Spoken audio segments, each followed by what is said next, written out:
Thrustmaster, Fanatac, Logitech. When looking at racing wheels, it can be overwhelming at all the options.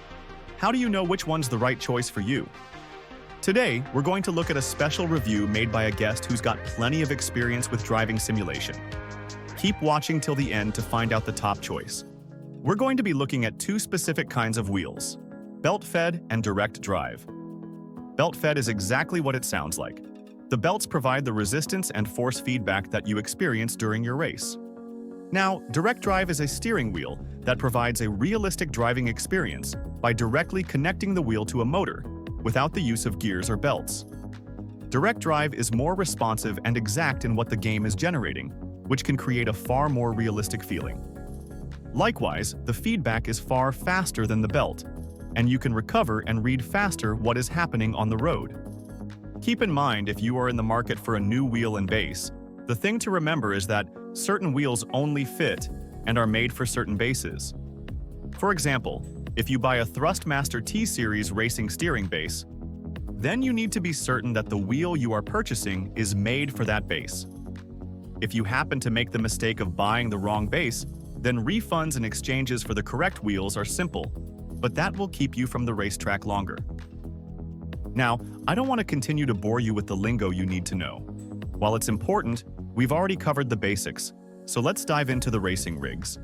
Logitech G923 Racing Wheel. We're starting off strong with the Logitech here.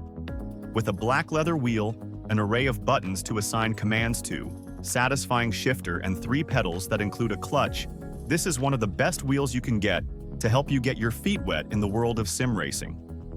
The clamps make it easy to set up on any table or desk, so you don't have to buy a racing wheel stand if you don't want to, but this wheel has screw holes underneath to connect to one if you want. Plus, setting it up is a breeze. Simply plug in the power cable in the USB port. The drivers are automatically downloaded to the computer so you can get into a race quickly and without much trouble. But, because the wheel is belt-fed, it won't have as much strength or feedback as a direct wheel drive, however it still gets the job done. You can hear the sounds of the belts, though they aren't too loud, but I did notice the longer I used it, the louder it got. The pedals being metal helps with its appeal, but the base is plastic, and although it does cut costs, it doesn't look as nice. This does affect the pedals because they don't have a true to real-life driving feel, which can cause you to make mistakes by braking too hard and locking up your wheels. Still, this was my first wheel and it stood the test of time until I decided to upgrade, and even during 24-hour races, it held up with ease. This wheel I cannot recommend enough. Thrustmaster T248P Force Feedback Racing Wheel. The T248P is a good wheel when you look at all the focus they've put in, giving you the best value for money.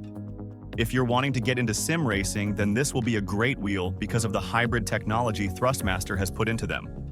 While yes, this is a belt-fed wheel, they're still able to provide 70% strength to help add to the control and force feedback so that you can race competitively against other sim racers. The shifters are metal and magnetic as well, which helps it be extremely accurate with your shift and also durable so that it lasts for many races to come. Now the nice part is, Thrustmaster does have add-ons which you can purchase, such as another shifter and handbrake for drifting games, which is awesome. Also, the setup couldn't be easier with plugging it in, and connecting the USB to the computer will automatically set it up so you can hop into a game quickly. Still, I need to dock points for the smaller wheelbase. This is not a standard wheelbase size like your actual steering wheel on your car. It's smaller in plastic, but this is what you get for the price. The outer cover is plastic, the pedals are plastic, but all of this was done to make it more cost-effective for you. So I would recommend either this or the Logitech wheel if you are looking to get into the sim racing world and want to find out if sim racing can be a long-term hobby.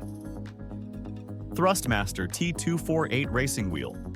I'll be honest and upfront about this wheel, I don't really recommend this. While this is touted as the upgrade of the T248P, there seems to be few things they actually upgrade with a higher price. Both wheels have a lot of similarities. This is able to provide greater strength and feedback, but a lot of the functions seem to not work as well as they should. There were races where sometimes the lights on the wheel would work, and others when they wouldn't, though it was the same race. and to be paying so much more and not getting a leather wheel like what you can with the Logitech wheel is a major downside. I found myself wondering, what am I really getting for so much more? And the answer, not much. Which is why I'd recommend the Logitech wheel, or for a little bit more, this next wheel we're going to talk about. However, it's still a decent wheel for starters, just not the best in my opinion. One thing that Thrustmaster does incredibly well is their upgrades. Each of these T-base racing wheels comes with an assortment of racing wheels and add-ons that you can purchase. I also love that you can upgrade your pedal system as well with a simple connection of a cable into your wheel, and the full metal handbrake is just so satisfying.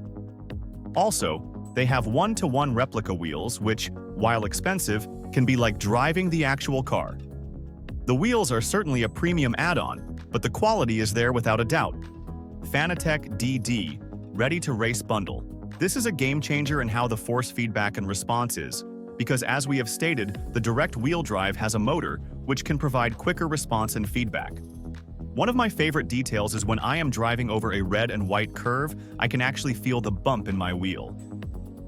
When my wheel slips, the response of the motor transfers to my wheel, and I can feel in near real time where I am slipping, so that I can correct more quickly and get back into the race. The shifters are metal with magnetic shifting for a more accurate shift experience. It also feels incredibly satisfying, and I love the click it does. The pedals are also more realistic and meant to feel like your actual driving pedals, instead of the cheap plastic pedals. The push and how far it goes is much more realistic and able to give you more control on your braking, which is vital to handle your corners and not lock up your wheels. At the same time, this wheel has 5 Nm of force feedback, which is stronger than the Logitech, but also a little weak compared to other wheels which usually start at 8 Nm or more. I found for myself the 8 nm upgrade was just about right, which adds about another $120 USD to the price. Unfortunately, this package doesn't come with a clutch, but you can purchase a clutch if you use one.